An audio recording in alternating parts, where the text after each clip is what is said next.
guys, and welcome to episode 5 of the Ruck Off with me, Elliot, and Stephen.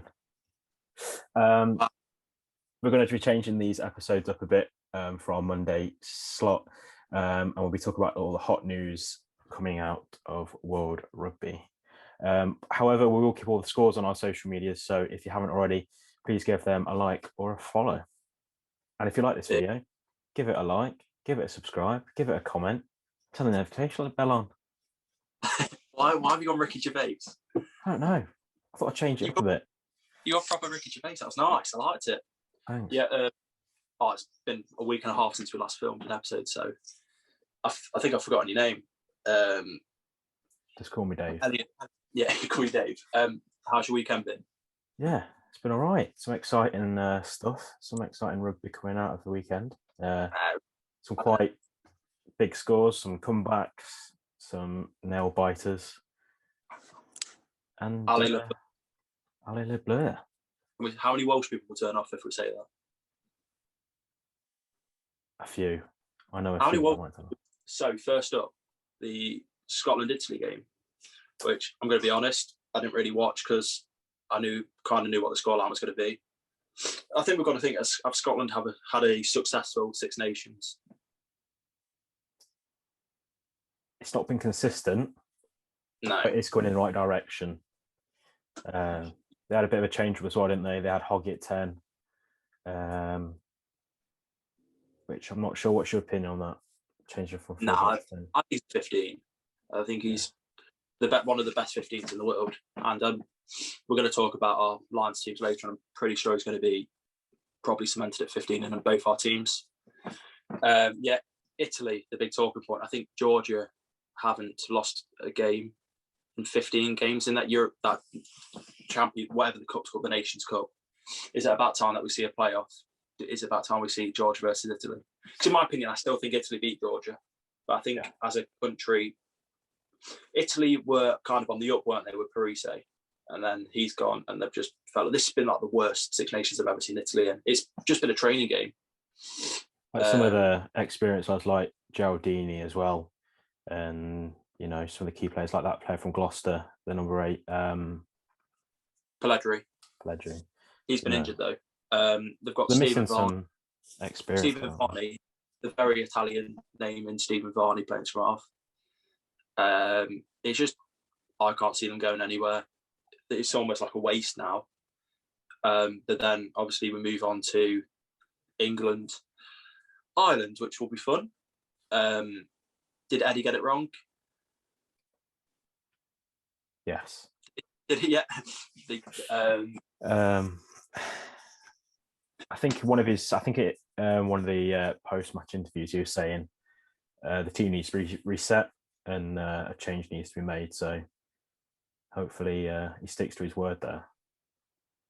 And we're not saying that he should go, because I don't know if he should, because is it just a blip in form? Or has he got something really tactically wrong? Let us know if you think Eddie Jones is out or in. #Eddie in, #Eddie out. I'm probably leaning towards Eddie in still, because I think obviously his record's been class, but I think he has got some things technically wrong. My thinking with the England side is people say we want to see Don Brown, we want to see Simmons, we want to see Marcus Smith. All very good players, but can you throw 50 talented individuals into a team and make them work together? What do you think? I think it's about a mixture of having players that are, that are in form, while also sticking to Eddie's sort of mould as well. So it's trying to find that, that balance of. Yeah, I think it's more, do you blame Eddie? Because obviously, is it the worst defensive record or we've had? Isn't the defensive coach John Mitchell? Yeah. Yeah, is he the one that we should be questioning, not Eddie Jones? Because discipline was awful. It has been for every game. That's the reason why we've been losing. But I'm not making excuses, because the games that we've lost to every home nations game. Scotland were better than us. Wales were better than us. Ireland were better than us. Yeah, it's so simple as that at the end of the day. Discipline cost us. We were poor, but at the end of the day, the other team was better. They wanted it more.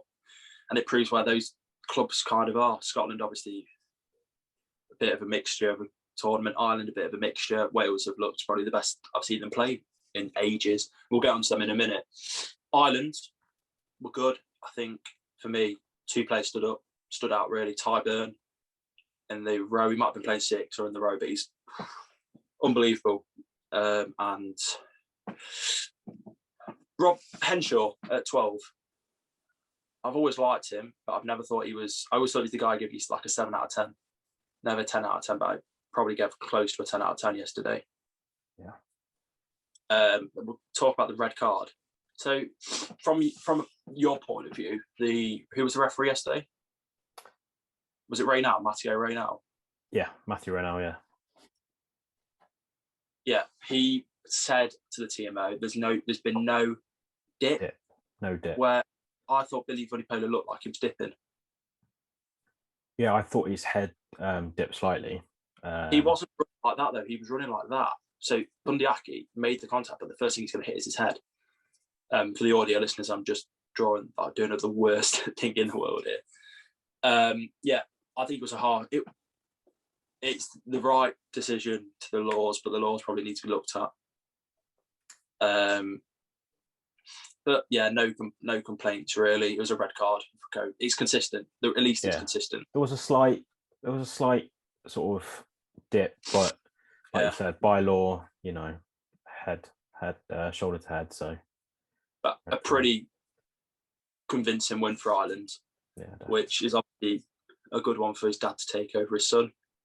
I guess we'll talk about who we think will make the Lions team from the England squad, because I don't really see many more than 3 starting in that 15. Yeah, I wouldn't say more than that. And then we go on. Anything? Are you going to say something then? No. Good. Cheers. Don't interrupt me again. And then we move on to last night's game, which we both watched, didn't we, Elliot? I watched it, didn't I? You did. You weren't watching the Voice final because you really enjoyed it, and you did. Yeah, exactly. I definitely watched it. First of all, Luke Pearce. Class game. Very good. Very good. I think him and Wayne Barnes joined. I think you've got to look. You have Nigel Owens, you have Wayne Barnes as probably the 2 best ones in the world. Luke Pearce, I think, would be he's very close at the minute of joining them. I think just communication.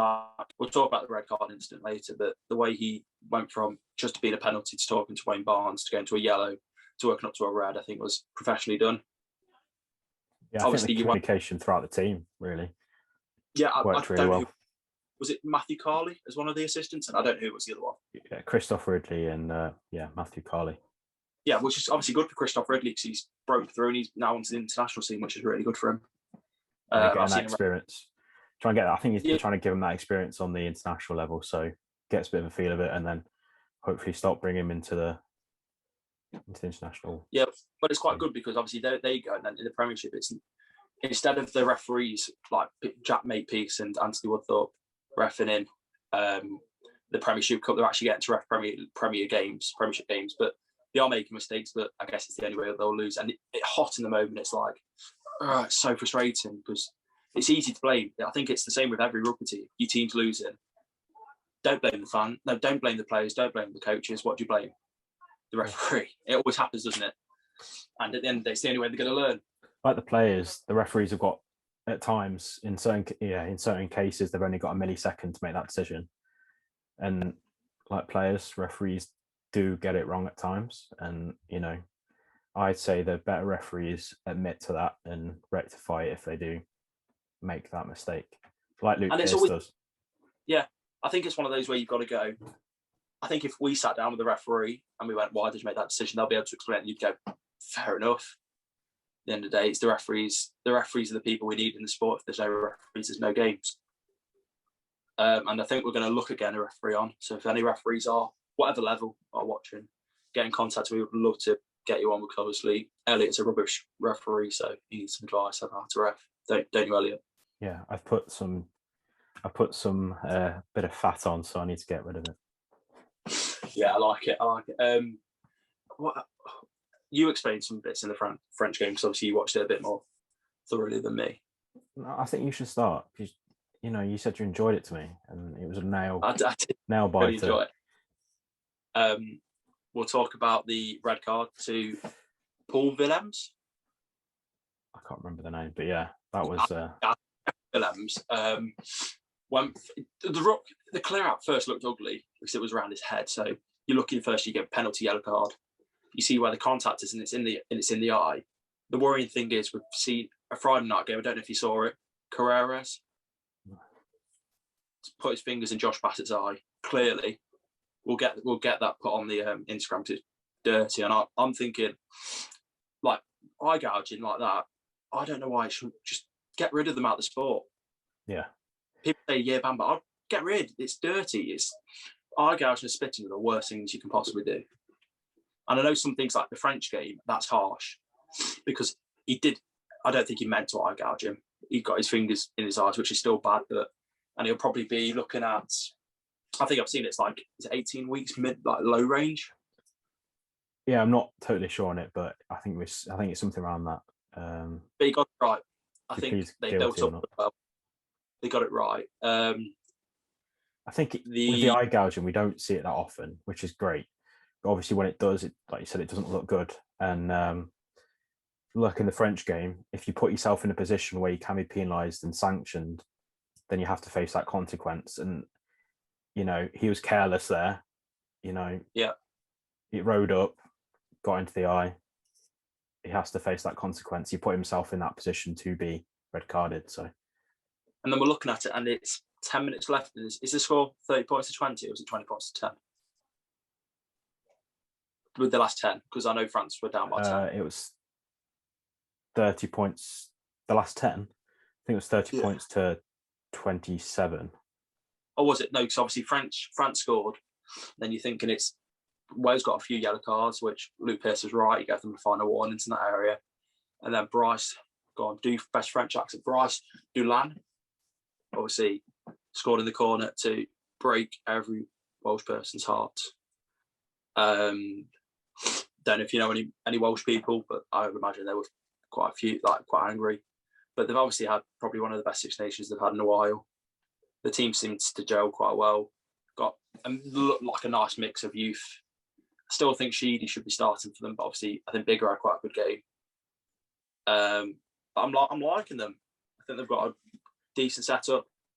I think, but obviously France pull through, which brings us on to the big game Friday night. France versus Scotland. So, have you got the thing of you put it on the Instagram, didn't you, of what needs to happen? I'm going to get that up. Yeah, I'll get that up. So, for France to win the Six Nations, they need to beat Scotland by at least 21 points and score at least 4 tries, or they need to beat Scotland by exactly 20 points and score at least 6 tries. If not, the title will be shared if France beats Scotland by exactly 20 points and score exactly 5 tries. So, what are Scotland doing? Are Scotland going out to win, or Scotland going? We don't want Wales to win the Six Nations. We'd rather have France win it. And I think it'll be a really good game. Is it in Scotland or is it in France? In France. Okay, so that's a big game. What are your predictions? I think Scotland are on a sort of a similar journey to Wales, and they have shown some glimpses of good performances. But it's just all about consistency, and I don't think they've got the consistency there just yet. But no. I think they want to build on sort of the England game as well as the game this week, against Italy, and try and get another win under the belt. But I think it's going to be a very hard task against a very strong French side at home. What's your score prediction there? I think it's going to be I think France are going to beat them convincing. I think it's going to be 35-10. I'm going to go the other 15. I think you've got to think in your head. Teddy Thomas, guaranteed to try. Anton Dupont is guaranteed to try. So I'm saying, and I think Untermatt will start at 10. So I think he'll kick both of them. So I'm going for I think Scotland. No, I'm going for 20 points to 17 in Scotland's favour. I think. Don't know, something about Scotland. I'm just predicting it. I've got a feeling about them. We'll compare both our scores. We'll get them on Instagram, and we'll see who comes out on top. Going back to the England game quickly, did you catch up on the Ellis Genge instance? Obviously, it's happened again. He didn't clap against Wales, got death threats, which is outrageous. We didn't even cover that, but that was stupid. Like, I don't understand how people can go on social media, hide behind accounts, and give abuse to players. It happened to Sonia McLaughlin, which we covered a few weeks back. It's disgusting, really, and we're going to have an episode on social media and the effects of social media on like mental health and stuff. And we've got a couple of guests lined up for that type of episode. But yeah, anything could have happened. Sexton held him down. Sexton potentially put his fingers in Ellis Genge's eyes, and then Ellis Genge just dropped elbows into his face and neck, which is Ellis Genge probably should have been red carded by the law because it's contact with the head. But he's been held down, and there's nothing worse than being held down. And potentially, if he has been gouged, then again that needs to be looked at seriously. But I'm probably expecting a ban for Genge. But there's no need to go and abuse him. Everyone's been in that type of game where someone's wound you up and you've done something stupid. He probably regrets it, and he doesn't need thousands of people telling him over social media. To be fair, I think I saw it differently. I didn't necessarily see the eye gouge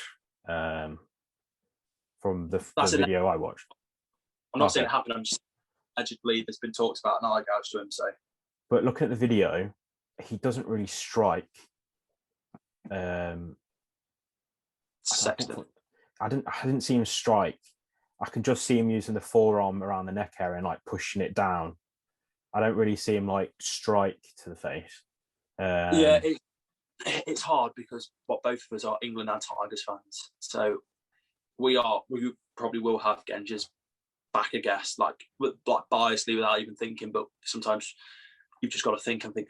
Hopefully, he doesn't get banned for Tigers' sake. But I don't know. People just wait for him to do something and then just attack him because he's one of those people in the games who have a personality.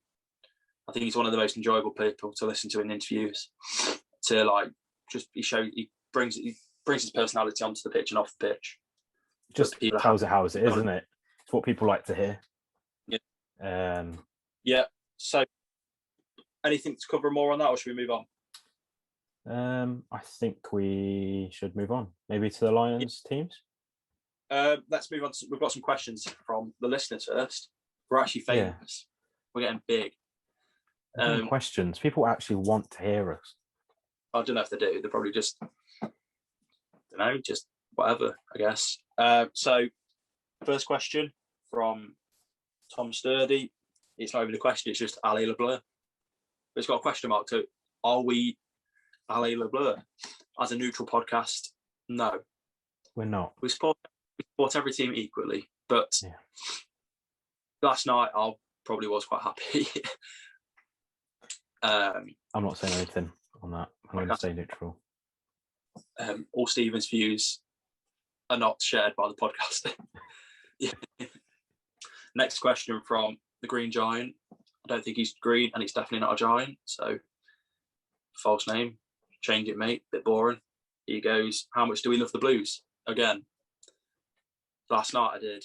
Now, no. We love every team equally. We support every team. Stephen's views does not reflect all views of the podcast. Let's move on. Disclaimers. So Joe's asked us which Six Nations team will go furthest in the Rugby World Cup 2023. So, yeah. Go on. Thoughts? It has to be France. You know, they've got a lot of strength in depth. They've got plenty of young talent. I think, was it last Six Nations? They had like a second string sort of France side out, and they did come close at that stage. So I think they've got plenty of young talent coming through, and I think they're going to head into the World Cup 2023 in a strong position. I think they'll win it. I think they're pretty much favourites to win it, in my opinion. Yeah. I can't see anyone stopping them. just discipline. They let themselves down at stupid moments, like I don't know who it was. Was it the elbow? Sebastian Vermeulen. I think it was him. Words it. He elbowed Aaron Wainwright. I don't know if that was in the Six Nations or the World Cup, but silly things like that. I think they'll get quite far. I think they're the team which should reach the final. Obviously, if they get the right draw, but you can never write off New Zealand or South Africa. Next question, Chris Gudger. So for you, what is the best game you have ever refereed?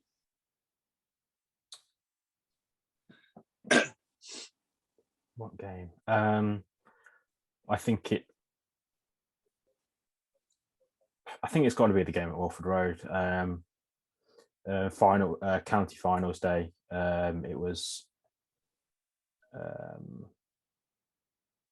Hinckley versus Harborough. Lutterworth. Versus Lutterworth.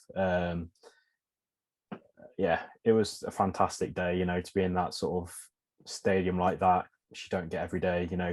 Tannoy's going. Yeah, you just can't beat it. And yeah, I'll have to put that as one of my highlights, really.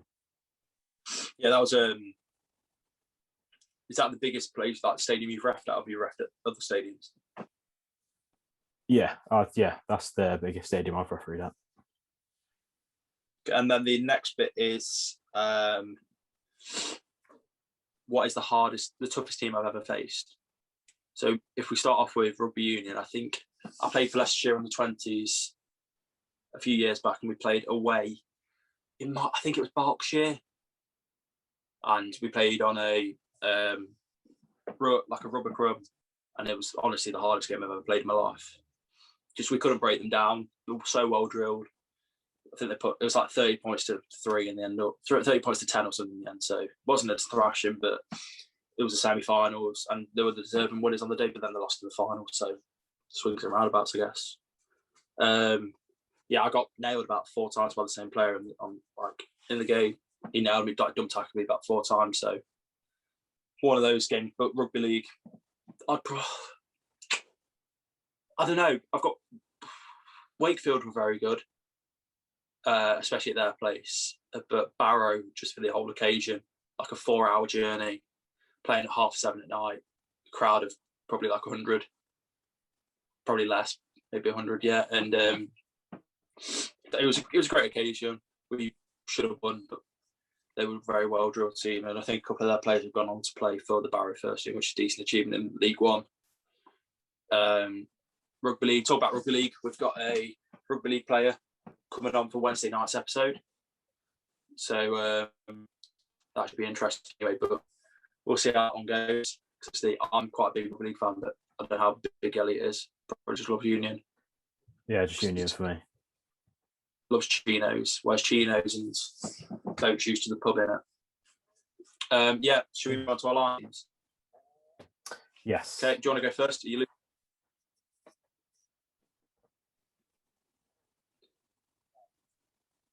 Here we go. He doesn't know who to pick. Are you picking?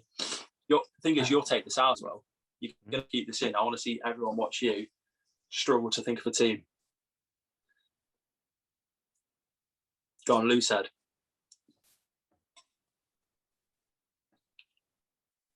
He's struggling.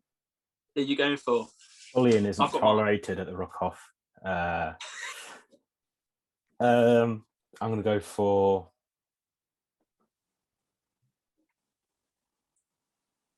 You go for an English boy, or? Yeah, I'm going to go for Mako Vanapola. I'm going to go for Wyn Jones from Wales. I think he's at the Class Six Nations. With these teams, we'll put them side by side, and people can vote on who they think's the better team, which will probably be mine, because he's prepped and I didn't. Exactly. Hookers.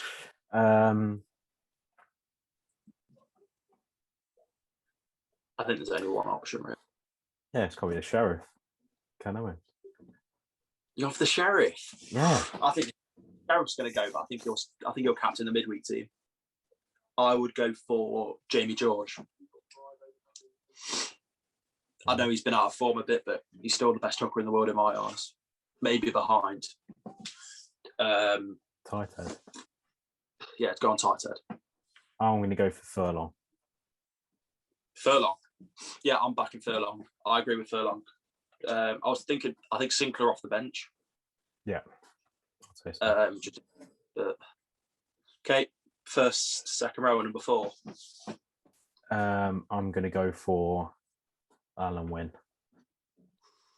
Is he captain? No. I'm going for Mario Itoje at 4. 5. Number 5. I'm going to go for Mario Itoje. I'm going to go for Ty Byrne from Ireland. I think he's a nailed-down starter. 6. Tipperick. Tom Curry. 7. Tom Curry. Hamish Watson. Number 8, Faletau. Faletau for me as well. Talk about number 8. CJ Standards announced his retirement from all forms of rugby. I don't know where from, but I think he gets underlooked. Probably one of the best 8s of definitely my lifetime. It's a class act. Yeah. There was a photo that his partner put on Twitter yesterday, and he was still on the pitch half an hour after the game, just like soaking it all up, which was nice to see. Number 9. 9's a tricky one. I don't think anyone's really. I think you got to look towards the Welsh.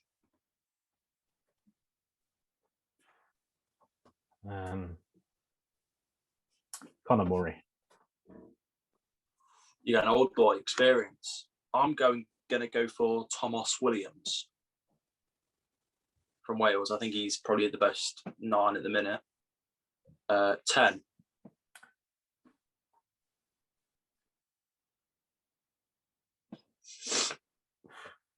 I think it's tricky. It depends if you want to go full Gillet or you're going for structure.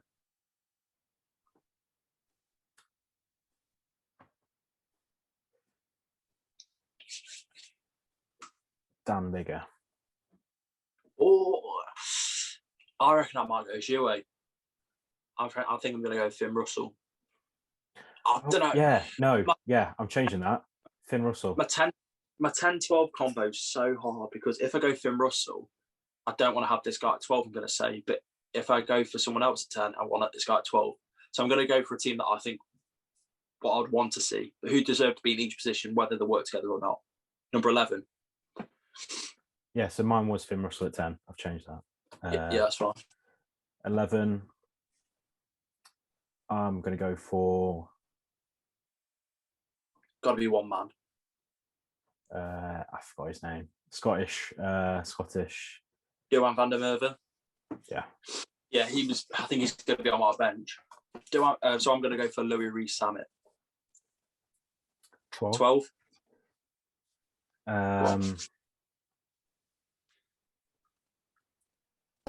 You going for leadership in this position, or are you going for? This is really tricky on the spot.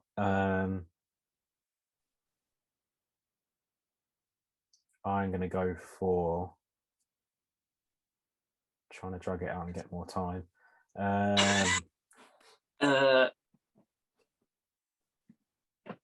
to have to cut all these errors out. Nah, you're fine. Keep it in. It's real stuff. We're real people. We're genuine. We're not all like me. Oh, bang, I'm like number 12, bang, number 13, bang. Farrell. Yeah, is he your captain?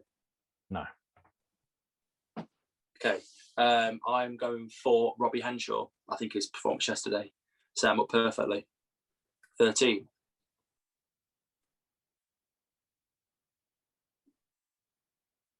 Gary Ringrose. See, I'm on the fence here. I want to go for Ringrose, but I really, really want to go for Jonathan Davis. I know Jonathan Davis has had experience in the Lions.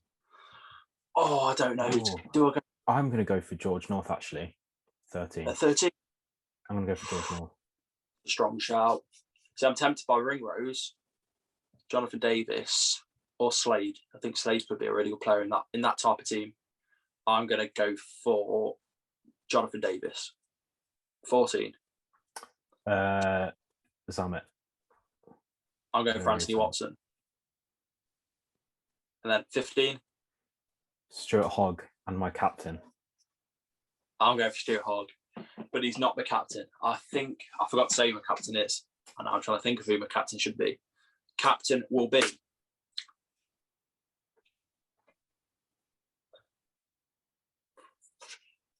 Faletau or Jamie George. I'll go Faletau. Do you want to run for a bench, or can you not think that hard? It's a Sunday and I can't think that hard. I mean, it's Monday evening. Now let's go for a bench. Yeah. Does anyone? 16, you bench HAAWK. You HAAWK around the bench. You got Ken Owens.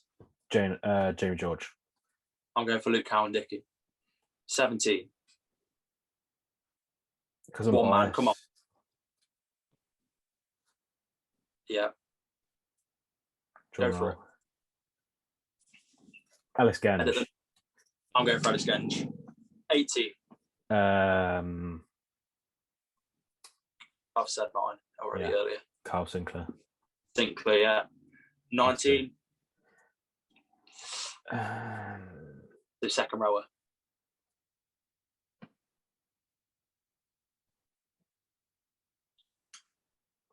Johnny Hill. Oh, I'm not. I'm going for Launchbury. Launchbury or Courtney Laws. Not too sure yet. One of those two. 20.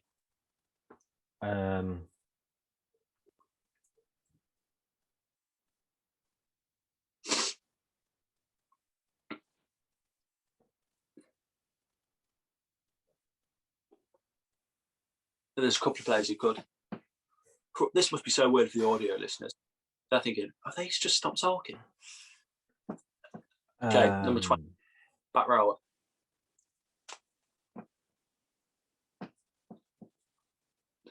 Do you want me to give you mine?